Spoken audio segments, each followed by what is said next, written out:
L-artista Maltija Ira Losco se tkun il-mistiedna ewlenija taċ-ċelebrazzjonijiet nazzjonali tal-aħħar tas-sena li se tagħlaq is-siparju mhux biss fuq l-2018, iżda wkoll fuq ir-renju tal-Belt Valletta bħala l-Kapitali Ewropea tal-Kultura.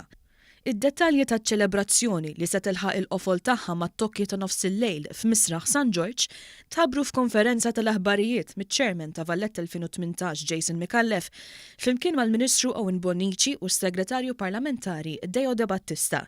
F'kummenti ma' One News il-kantanta Ira Losco qalet li tinsab onorata li se tieħu sehem f'dawn iċ-ċelebrazzjonijiet. Huwa ta' pjaċir tiegħi li nżomm kumpanija għal dawk in-nies illi forsi m'għandhomx il-kumpanija ta' ħaddieħor jew tal-familjari tagħhom. Nieħu gost li x-show tagħna, l-ispettaklu tagħna forsi ħajżomm milhom kumpanija.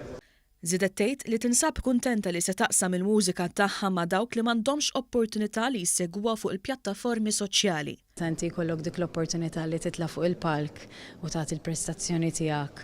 Jkollok iċ-ċans li taqsam daw il-songs, il-kanzunetti man-nies li forsi mhux dejjem ikollhom l-opportunità li semgħuhom, mhux forsi jinnaf ikunu xelu YouTube jew raw il-videos tiegħek jew hekk imma jkunu hemm dak il-post u jiġu jisimgħu l-mużika tiegħek live. Hija xi ħaġa li tagħtini ħafna pjaċir. Chairman tal-Fondazzjoni Lejlet 2018 Jason Mikallef fisser l-edizzjoni ta' din is-sena bħala speċjali għal Belt Valletta. Qal li fl-ispettaklu se jieħdu sehem ukoll bosta artisti oħrajn fosthom id-duo lokali Xarulo.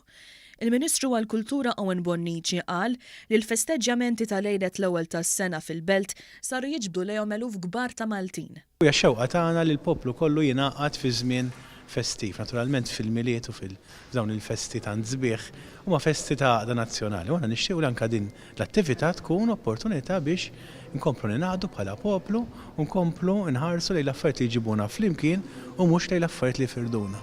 Is-Segretarju Parlamentari Deo De Battista qal li matul il-festa għas-sena l-ġdida il-Belt se toffri okkażjoni speċjali mhux biss għall Maltin u l-Awċin iżda wkoll għal mijiet ta' turisti li jżuruna għal dan l-iskop.